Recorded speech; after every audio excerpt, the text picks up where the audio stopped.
All right, let's get back to these other games. Aaron, do you want to start with Alabama stinking or UGA stinking? Ooh. Let's start with Alabama stinking first. This is hilarious to me. So we started to kind of around Friday, it started to break that Tyler Buchner was going to get the start. Ooh. And I immediately went to troll Alabama fans online and put up Buckner's career stats and saying, like, yes, like this is definitely going to fix it, right? Because I think he's thrown like 5 touchdowns to 6 picks in his entire career. Like, yes, this is definitely going to be the panacea for all your issues. And you know what? Turns out Tyler Buchner still not very good at football. I mean, it was you kind of knew it coming in. The stats said it. He ends up 5 of 14, 34 yards. Okay, well, let's try Ty Simpson. 5 of 9, 73 yards. You win in South Florida 17-3. Just gross all the way around. I mean, what do you do here? You have to go back to Jalen Milroe, right? Like he's clearly the best quarterback. Oh, it's definitely not Buchner. Definitely not Buchner. Buchner's definitely not out for sure. Buchner needs to be out. Buchner, you are, yeah, you Notre Dame and Paulie Walnut's next level invasion. They're like a parasite. So sabotage Alabama. Yes. It's a literal deep state sabotage by Notre Dame to ruin Alabama. I wouldn't be hesitant to maybe give Ty the opportunity to start. I mean, the problem is now, you really can't start flip-flopping quarterbacks anymore. Like I think you have to kind of make a decision and roll with it somewhat. I also think you need to lower expectations as an Alabama fan base and as a coaching staff. I mean, I've been saying this the entire offseason. Like, you're not good enough to win a championship this year. You don't have the key position, and you're young everywhere else. So, like, who in my mind, who's the best quarterback we can build leading into 2024? Who is going to be that guy? Probably Simpson, right? And that's probably Simpson in my mind. So, like, I am building this team right now with the process of, we're going to have to win games on defense. We're going to have to be electric up there. We're going to have to continue to get more physical at the offensive line position, which, I mean, that's the also crappy thing right now. You look at this offensive line, wasn't great versus Texas, and versus USF, it wasn't like it was extremely dominant either. So, like, you're just going to be a good football team that's going to be a 9-3 team this year. So if we're building for the future, I think you got to give Ty more of an opportunity to go out there and see if he could be that guy first. So I would lean towards Ty Simpson being QB1 next week. And if all kind of shit hits the fan, you put Jalen in from there. But Buckner's lost his chance. Yeah, no, we're all the way. I mean, Buchner now has never showed us anything in his college career that says he's going to be a good quarterback. At least not on this level. What about does this all feel a little reactive to you from Nick Saban and company? This I guess I'm just, again, like, especially like, okay, take Ty Simpson out of it because you started Buchner last night. Like, in what world did Jalen Milroe play so badly that you thought that Tyler Buchner deserved to start over him?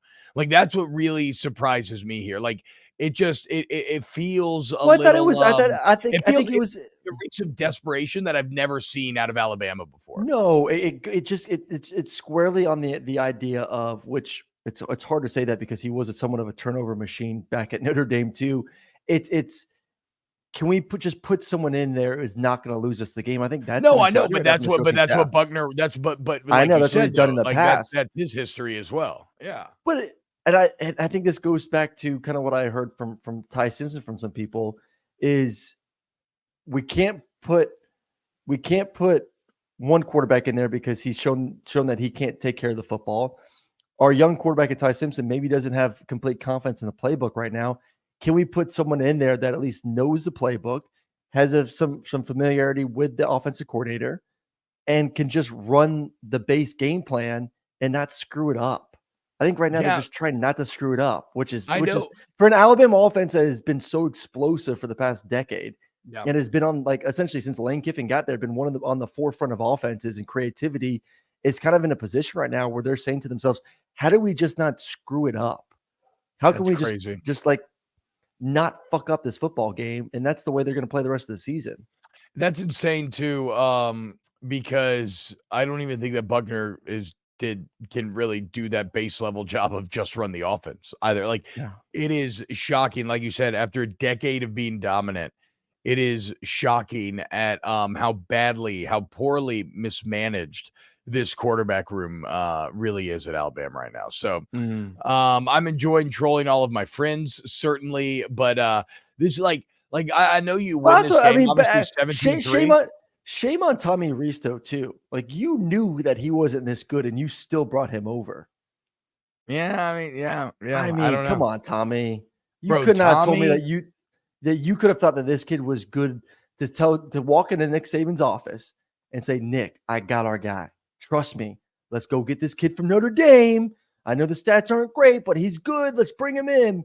Like he's gonna be waking up feeling like a fool right now, knowing that he told Nick Saban that this guy could be our possible quarterback this season. bro, I was just thinking about, like, I mean, how old is Tommy Reese? He's like Mid 30, 30s. like right? Like, yeah, he's like our age.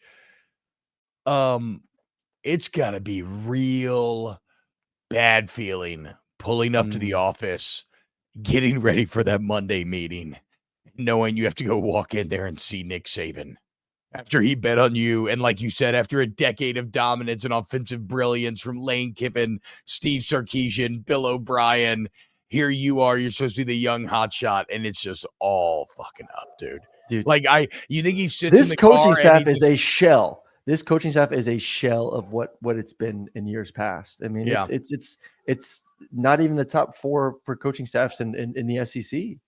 You know what you know what I love too is that for the first time you're seeing Alabama fans get like I love my guy Steve Moulton. Him and Wes Neighbors do a great show out of Huntsville. Like I love those guys, right? And normally everything's all very jovial and funny, and we're all having a good time.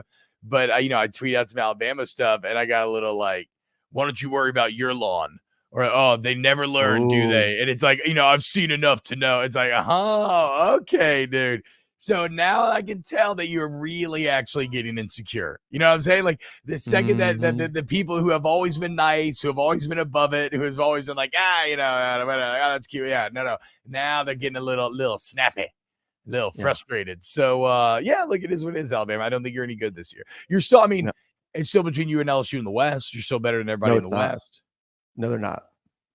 Who they're not. They're not. They're not. You can't tell me that they're better than everyone else in the West right now. They're not. They're going to lose another 2 games. They're going to lose to LSU. But they'll be favored. They'll be favored against everybody. What's the line for this weekend versus Ole Miss? I mean, I think Ole Miss could beat them this weekend. They were close last week. I think A&M could beat them in 2 weeks. I would put money on A&M to win that game in 2 weeks right now. I mean, A&M hadn't looked great either. I mean, but I guess A&M's defense has been the problem. And yeah, to your point, Alabama's offense probably not going to be very well suited to take advantage of that. No. I mean, this could be an 8-4. I've seen Alabama minus 6.5 this next week at home.